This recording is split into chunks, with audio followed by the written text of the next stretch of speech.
The glass elevator at Morgan Technologies rose smoothly through the gleaming tower, each floor marking another step toward a moment I'd planned for 2 years. I adjusted my simple gray blazer, purchased from a department store, nothing like the designer suits surrounding me in this corporate cathedral of steel and glass. Going up, a man in an impeccable navy suit stepped in, barely glancing at me. I nodded, letting him assume I was just another low-level employee. If he only knew. My phone buzzed, another text from Marcus, my brother. "Where are you? Remember what we discussed. Stay in the back. Don't draw attention. This is my night." I didn't respond. Instead, I watched the floor numbers climb. 38, 39, 40. The top floor boardroom awaited, where Morgan Technologies would be announcing their new senior vice president of operations. My brother Marcus, the golden child, was about to receive the promotion he'd been bragging about for weeks. Growing up, Marcus had always been our parents' pride and joy. While I'd buried myself in business books and studied late into the night, he charmed his way through life with an easy smile and calculated charisma. "Why can't you be more like your brother?" became the soundtrack of my childhood. When I got accepted to business school, Marcus told everyone I was hiding in academia, while he was making real moves in the corporate world. When I completed my MBA, he dismissed it as just paper compared to his real-world experience. The elevator dinged at the 45th floor. As I stepped out, memories of last month's family dinner surfaced. Sarah's still playing at being a professor, Marcus had announced, cutting into his steak. While I'm about to become the youngest SVP in Morgan Technologies history. Mom beamed at him. "We're so proud of you, sweetheart." Some people, she glanced my way, just aren't cut out for the corporate world. Dad nodded sagely. Academic life suits Sarah. Safe, predictable. Not everyone can handle the pressure of real business. I'd said nothing, just smiled and ate my dinner. Let them think what they wanted. They had no idea that while I was hiding in academia, I'd been building something much bigger. Now, walking through the sleek hallways of Morgan Technologies, I felt the weight of the documents in my briefcase. 2 years of careful planning, strategic investments, and quiet negotiations had led to this moment. The boardroom doors loomed ahead. Through the glass, I could see Marcus holding court, his perfectly tailored suit and practiced smile radiating confidence. Our parents sat in the front row, practically glowing with pride. Marcus spotted me and frowned, quickly making his way over. "I told you to stay in the back," he hissed. "This is my moment. Don't embarrass me by trying to network or whatever you're planning." "Don't worry," I said quietly. "I'm not here to steal your spotlight." He eyed my simple outfit with disdain. "Good. Just try to look professional at least, and don't mention we're related." As he walked away, I checked my watch. Right on schedule, Miranda Chen, the CEO of Morgan Technologies, would be arriving to make the announcement. What Marcus didn't know was that I'd met with Miranda many times over the past year, but not about his promotion. The room quieted as Miranda strode in, commanding attention without effort. She took her place at the podium, shuffling her notes with practiced precision. "Ladies and gentlemen," she began, "thank you for joining us today. We're here to announce some significant changes at Morgan Technologies." Marcus straightened his tie, ready for his moment. "But before we discuss any promotions," Miranda continued, "I have an important announcement. As many of you know, I've been searching for the right person to take Morgan Technologies into the future. Someone with vision, integrity, and a deep understanding of where this industry is heading." She paused, scanning the room. Marcus's smile widened. That search led me to someone who impressed me not just with their business acumen, but with their innovative approach to technology and leadership. Someone who quietly built an investment portfolio that includes controlling interests in 3 of our major competitors. Marcus's smile faltered slightly. This wasn't part of his script. Over the past year, this person has been systematically acquiring shares in Morgan Technologies through various investment vehicles. As of this morning, they've succeeded in purchasing a controlling interest in our company. The room broke into confused murmurs. Marcus's face had gone pale.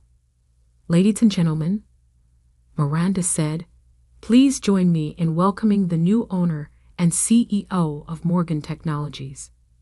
She turned and extended her hand toward me, Dr. Sarah Mitchell. The silence was absolute as I walked to the podium. Marcus stumbled backward, his carefully planned speech falling from nerveless fingers. In the front row, our parents sat frozen, their expressions a mixture of shock and disbelief. "Thank you, Miranda," I said, taking my place at the podium. The documents in my briefcase would wait.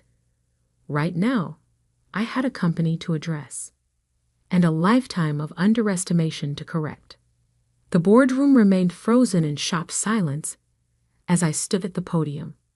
Miranda Chen stepped aside, a slight smile playing at her lips.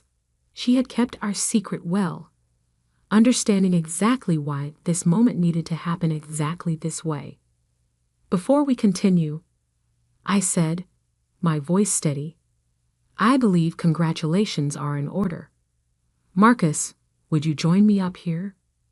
My brother's face had turned an interesting shade of gray. He stood rooted to his spot, designer suit suddenly seeming too tight at the collar. Our parents remained motionless in their front row seats, Mother's perfectly manicured hands gripping her purse so tightly our knuckles had gone white. "Marcus," I repeated, letting authority fill my voice. "Please." He moved woodenly toward the podium, each step looking like it physically pained him. The whispers had started now, rippling through the crowd as people connected the dots between our shared last name. "As you all know," I continued, "Marcus was to be announced as your new Senior Vice President of Operations today." I paused, letting the tension build. That announcement will still be going forward, though with some adjustments. Marcus's head snapped up, hope and confusion warring on his face. Over the past year, I've had the opportunity to review everyone's performance records, including Marcus's. While his sales numbers are impressive, there have been some concerning patterns in his management style and strategic decisions. I opened my briefcase and removed a folder, watching Marcus's eyes track my movements. Specifically, the Harrison account proposal from last quarter. I held up a document, the one where you took credit for Jennifer Torres's work while she was on maternity leave. The color drained from Marcus's face. In the audience, a young woman in a charcoal suit sat straighter. "Or the Stevens Technology merger," I continued, extracting another file, "where you conveniently failed to mention the massive pension liability that would come with the acquisition. The liability you discovered during due diligence but chose to hide." That's taken out of context," Marcus stammered, finding his voice. "You don't understand how business works in the real world. Sometimes you have to make morally questionable decisions to get ahead." I finished for him. "Steal credit from your subordinates. Hide critical information from the board." Our father stood up suddenly. "Now see here," he blustered, his face reddening. "You can't just walk in here and start making accusations. Marcus has worked his way up through a combination of charm, manipulation, and taking credit for others' work." I cut in. "Yes, I know exactly how he's worked his way up. I've spent the last year reviewing every decision, every proposal, every partnership he's been involved with. I turn to address the room at large. Morgan Technologies has an incredible team of dedicated, innovative professionals. People who work hard, support each other, and operate with integrity. Starting today, those are the people who will be recognized and rewarded. My eyes found Jennifer Torres in the crowd. Ms. Torres, I'd like to meet with you tomorrow morning to discuss your actual contributions to the Harrison Project and your thoughts on leading the new digital transformation initiative. Jennifer sat up straighter, a slow smile spreading across her face as Marcus seemed to shrink beside me. This is ridiculous. Our mother's voice cut through the room as she stood, designer heels clicking on the hardwood floor. Sarah, you've always been jealous of your brother's success. This little power play of yours. Mrs. Mitchell, Miranda interrupted smoothly. Perhaps we should continue this family discussion privately. The board and I have some organizational announcements to make. I nodded. My office, I said, indicating the large corner office that had been prepared over the past week. Now, as our parents and Marcus followed me into the office, I could hear Miranda beginning to outline the company's new direction to the assembled employees. The heavy door clicked shut behind us, muffling the sound. Have you lost your mind? Marcus exploded the moment we were alone. You can't just walk in here and... I can and I did. I replied calmly, taking my seat behind the desk. I own 51% of Morgan Technologies now. Every decision, every promotion, every strategic move goes through me. How?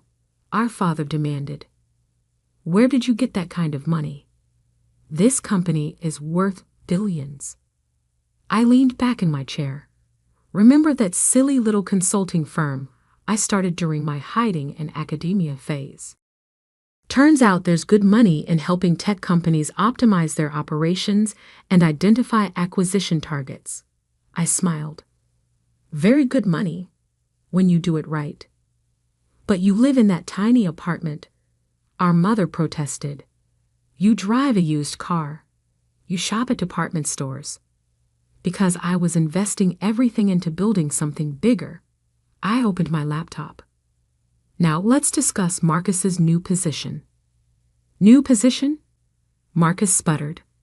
I'm supposed to be senior vice president. You were, I agreed.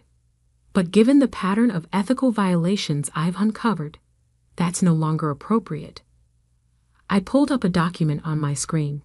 Instead, you'll be taking a lateral move to our new Minneapolis office as a regional sales manager. The blood drained from Marcus's face. Minneapolis? Sales manager? You can't do this to me. Minneapolis is lovely this time of year, I said mildly. Though I hear the winters are quite cold, you might want to invest in a good coat. Department stores have some excellent options. Our father slammed his hand on my desk.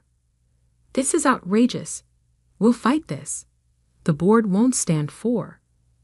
The board, I cut in, has already approved all personnel changes. They've known about this transition for weeks. Only the three of you were kept in the dark. I stood up, straightening my simple blazer. You have until the end of the day to clear out your office, Marcus. Your flight to Minneapolis leaves tomorrow morning. First class, of course. I'm not completely heartless. And if I refuse? Marcus challenged, though his voice shook slightly. Then you can explain to potential employers why you were terminated for ethical violations. Your choice. I checked my watch. Now, if you'll excuse me, I have a company to run. As they filed out of my office, shoulders slumped in defeat, I caught a glimpse of my reflection in the window. The simple gray blazer didn't look so plain anymore. It looked exactly like what it was, the outfit of someone who had worked for everything she had, who had earned every step up the ladder. But my day wasn't done yet. Not even close. Because what my family didn't know was that Morgan Technologies was just the beginning. The real changes, the ones that would reshape not just our family dynamic, but the entire industry, were still to come. I picked up my phone and dialed a familiar number. "Everything's in place," I said when the line connected. "Time for Phase 2. 3 months after taking control of Morgan Technologies, I sat in my office reviewing quarterly reports. The Minneapolis weather update on my screen showed heavy snow. I wondered if Marcus had bought that winter coat yet. A soft knock on my door interrupted my thoughts. "Come in," I called, already knowing who it would be. Jennifer Torres entered, carrying a tablet and looking considerably more confident than she had 3 months ago.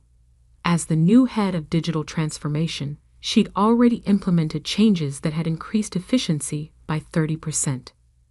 "The Stevens technology audit is complete," she reported, taking a seat. "You were right about the pension liability being just the tip of the iceberg. We've uncovered at least a dozen other issues Marcus tried to hide." I nodded, unsurprised. "Send me the full report. And Jennifer, good work." She smiled, the smile of someone who was finally being recognized for their talents. "There's something else. Your parents are in the lobby." I glanced at my calendar, though I already knew it was empty. "Send them up." While waiting, I opened my desk drawer and removed a thick manila envelope. Inside were documents I'd been preparing for weeks, ever since Phase 2 had begun. My parents entered without knocking. Mom looked thinner, her designer outfit from last season showing signs of wear. Dad's golf tan had faded, and his shoulders stooped slightly. "Sarah," Mom started, her voice carrying forced brightness, "we've been trying to reach you." "I've been busy," I replied coolly. "Running a company takes considerable time. Please sit." They settled into the chairs across from my desk, looking uncomfortable. The silence stretched. "It's about Marcus," Dad finally said. "He's struggling in Minneapolis. His performance reports reflect that." I agreed. "His sales numbers are well below target. He's not used to the cold," Mom interjected quickly. "And that tiny apartment. Nothing like his condo here. Couldn't you find something closer? Maybe a position in the Chicago office?" I leaned back in my chair. "Has Marcus mentioned why his numbers are down?" They exchanged glances. Dad cleared his throat. "He says the clients there are different, more demanding." "They're not different," I said. "They just expect actual results, not empty promises and stolen ideas. Marcus can't coast on charm there because I specifically instructed the regional director to verify all his work." That's harassment," Dad sputtered. "That's accountability," I corrected. "Something Marcus has never had to face before." I opened the manila envelope. "Which brings me to why I've been trying to reach you both as well." Their eyes fixed on the documents I spread across my desk. Property records, bank statements, investment portfolios. When I was reviewing Marcus's financial records, I found some interesting transactions. I continued. "Large transfers from your accounts to his, dating back 5 years. Money that came from mortgaging your house. Twice." Mom's hand flew to her throat. Dad's face paled. "He said it was for investments," Mom whispered. "Special opportunities." "He lost it all," I said quietly. "High-risk trades, failed startups, gambling. The second mortgage payment is due next week. You can't cover it, can you?" Dad's shoulders slumped completely. We We were hoping that I would bail you out, I finished. Like you bailed him out, over and over, while telling me I didn't understand real business. Tears welled in Mom's eyes. Sarah, please. We'll lose the house. I pulled out another document. This is a proposal. Morgan Technologies will purchase your house at market value, clearing both mortgages. You can continue living there, paying rent at 30% below market rate. Their eyes widened with hope. But, I continued, there are conditions. First, you'll both attend financial management counseling. Second, you will not send any more money to Marcus. And third, I met their eyes firmly. You will acknowledge, in writing, how you've treated me all these years. That's blackmail, Dad protested weakly. That's accountability, I repeated. Something this family desperately needs. I stood and walked to the window, looking out over the city. For years, you dismissed my achievements, belittled my choices, poured all your love and resources into Marcus while treating me like an afterthought. I turned back to face them. That ends now. Mom was crying openly now. Dad stared at his hands. The choice is yours, I said. Sign the agreement, keep your home, and maybe, we can build something new from the ashes of what this family has become. Or don't sign, lose the house, and continue enabling Marcus's destructive behavior. I placed a pen on the desk between them. But understand this, I'm not doing this for revenge. I'm doing this because sometimes love means forcing people to face hard truths. The silence stretched for a long moment. Then slowly, Dad reached for the pen. As they signed, my phone buzzed with a text from Minneapolis. Marcus had finally hit rock bottom, admitting to his regional director that he needed help. I'd already arranged for him to enter a program that would address his gambling addiction and teach him actual business ethics. Looking at my parents, I saw something I'd never seen before in their eyes when they looked at me. Respect. And maybe, just maybe, the beginning of understanding. The car will take you home, I said, pressing a button to summon my driver. The counselor will contact you tomorrow to set up your first session. They stood, looking somehow both smaller and lighter than when they'd entered. Sarah. Mom paused at the door. I'm sorry. For everything. I nodded, not trusting myself to speak. After they left, I sank back into my chair and finally let out a long breath. Phase 2 was complete. The family that had dismissed me for so long was finally seeing me clearly, not just as a successful businesswoman, but as someone strong enough to help them face their own failures. Jennifer knocked again, entering with a fresh stack of reports. The board meeting starts in 10 minutes. They're eager to hear about the new expansion plans. I smiled, gathering my materials. Time to focus on the future, not just of Morgan Technologies, but of all the people who worked here. People like Jennifer, who deserved their chance to shine. As I walked into the boardroom, I caught my reflection in the window. The simple gray blazer was gone, replaced by one I'd chosen for myself. Not designer, not flashy, but perfectly suited to who I was. Someone who had built success on substance rather than style. The board members rose as I entered. They'd learned quickly that I was nothing like my brother, and everything a leader should be. Ladies and gentlemen, I began, let's talk about where we're going next. Because success, real success, isn't about proving others wrong. It's about proving yourself right. And I was just getting started. The glass elevator at Morgan Technologies rose smoothly through the gleaming tower, each floor marking another step toward a moment I'd planned for 2 years. I adjusted my simple gray blazer, purchased from a department store. Nothing like the designer suits surrounding me.